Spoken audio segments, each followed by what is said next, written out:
Song Song, đa tạ cô nương.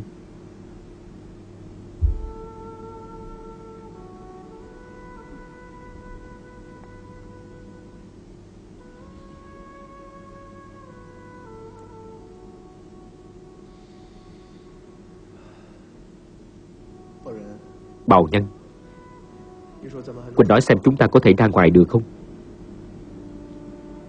Trung Thư, lần này thật xin lỗi, đã liên lụy đến cả nhà Quỳnh rồi. Sao Quỳnh lại nói như thế? Đều là do tên Mạnh Lãng đó hãm hại chúng ta cả mà. Nói thế nào đi nữa cũng đều do tôi mà ra. Nếu không có sự xuất hiện của tôi, hôm nay chắc mọi người không gặp phải chuyện như thế này. Đã muốn gán tội, nói thế nào mà chẳng được chứ. Dù thế nào đi nữa thì chúng ta cũng là hảo huynh đệ. Bây giờ xem như là có phước cùng hưởng, có nạn cùng chịu vậy. Trung Thư, nếu lần này chúng ta có thể ra ngoài được, tôi gửi gắm Song Song và Thanh Thanh cho huynh đấy. Cái gì? Gửi gắm cả hai người cho tôi à? Vậy huynh thì sao? Tôi từ đâu đến thì về lại nơi đó, làm chuyện nên làm. Tôi thường liên lụy bằng hữu, chưa bao giờ làm chuyện gì tốt cho bằng hữu cả.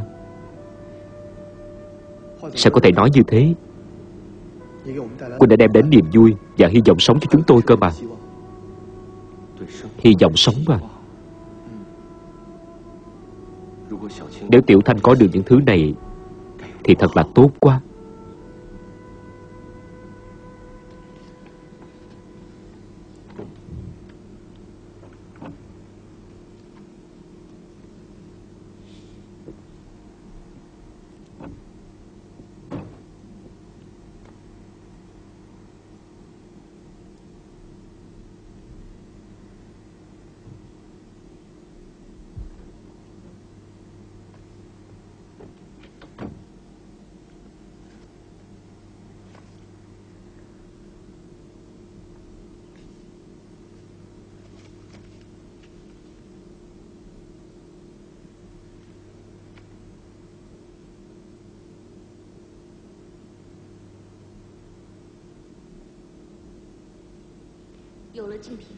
Có được Tịnh Bình, tìm thêm bức tranh đó nữa, cô ấy có thể trở về chỗ cũ.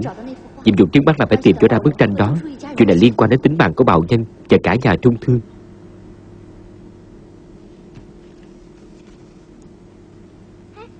Sao cửa phòng của tiểu thư lại mở vậy? Có phải là gió đẩy không? Không thể nào. Tối hôm qua tôi kiểm tra kỹ rồi mà. Hay là có trộm? Nói bậy quá, vào xem thử đi.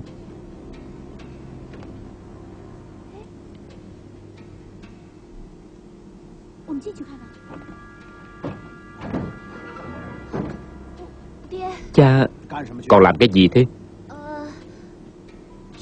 Trong phòng nóng quá, con ra vườn hoa dạo một chút thôi. Con đợi đó. Vào phòng đi, cha có chuyện muốn nói với con. Cha, có chuyện gì lát nữa hãy nói đi. Bây giờ con thật sự rất bực bội đi. Con lấy cái gì thế này? Hay là con vào ngồi với cha một lát nha.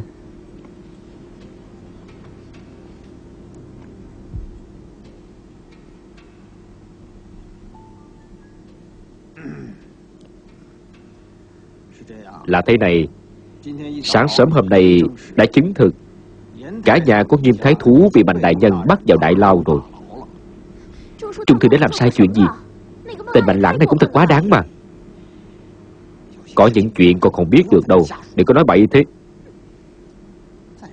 Hơn nữa, lâu nay con cũng chẳng thích gì Trung Thư.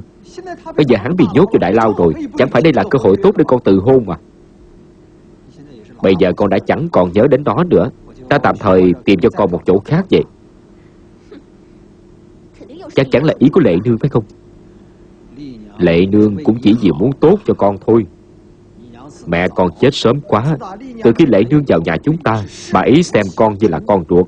Bà ấy chưa bao giờ đối xử tệ với con cả.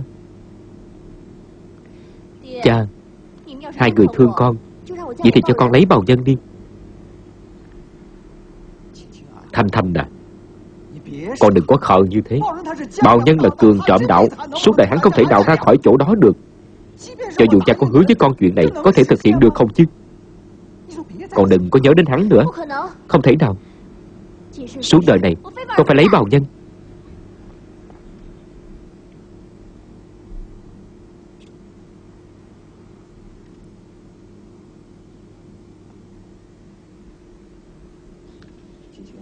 Thanh Thanh à, mẹ con chết quá sớm. Nguyện vọng lớn nhất của đời cha là tìm cho con một lang quân như ý. Hôm qua cha đã suy nghĩ cả buổi tối rồi. Con thấy Mạnh Lãng đại nhân thế nào chứ? Mạnh Lãng ấy à? Đó là con người tiểu nhân gian trá, giờ có chết con cũng không lấy hắn đâu. Nói bậy, Mạnh đại nhân tuổi trẻ tài cao, là một bậc nhân tài, lẽ nào không xứng với con à? Cha, chẳng lẽ bây giờ cha đem con ra buôn bán đi hả? Cha chỉ muốn tốt cho con thôi. Trên đời này có bậc cha mẹ nào không thương con của mình cơ chứ? Tốt cho con có thể nhìn thấy cha cùng một ruột với Mạnh Lãng rồi. Hai người cấu kết với nhau hãm hại Trung Thư, hãm hại Bào Nhân. Hai người đúng là cá mè một lứa mà.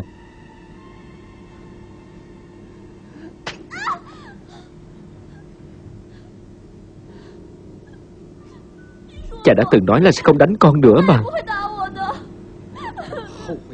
Cha hối hận vì đánh con quá muộn. Suy nghĩ lại đi. Người đâu? Niêm phòng hết cửa nẻo cho ta. Không có lệnh của ta, không ai được ra vào. Ngoài ra phải thêm 2 người canh giữ cho ta. Nếu tiểu thư chạy ra ngoài, ta lấy mạng các người đấy. Dạ lão gia. Muốn lấy Bào Nhân à? Nằm mơ. Cha, cha, con cầu xin cha, cho con gặp Bào Nhân một lần được không cha? Con xin cha mà. Bào Nhân đã là người sắp chết rồi, từ bỏ ý định đó đi. Cha, con xin cha. Con xin cha cho con gặp huynh ấy một lần cuối. Con chấp nhận với cha tất cả mà. Con xin cha. Con xin cha mà.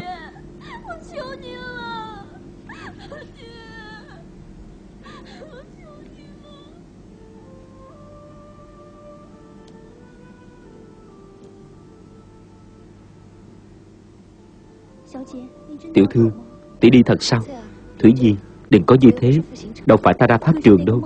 Nhưng Mạnh Lãng không phải là hạng vừa. Lỡ như hắn đối phó với tỷ thì... Tuy hắn không phải là chính nhân quân tử, nhưng cũng chưa đến mức đó đâu.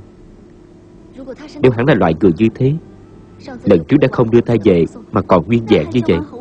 Đó gọi là không nguyên vẹn sao? Lần trước suýt chút nữa thì đã mất mạng rồi. Không được. Dù thế nào đi nữa, hôm nay Mụ cũng không để cho tỷ đi đâu. Thủy Nhi à, Mụ cũng biết rồi đấy. Bây giờ cả nhà Trung Thư đã bị giam vào đại lao. Ở tiền đường không ai giúp được chúng ta nữa. Đây là cơ hội cuối cùng của ta. Lần trước là vì Nghiêm công tử, lần này là vì Bào công tử. Tiểu thư, rốt cuộc thì ta hy sinh cho 2 người nam nhân đó đến bao giờ đây? Tất cả là vì ta mà ra.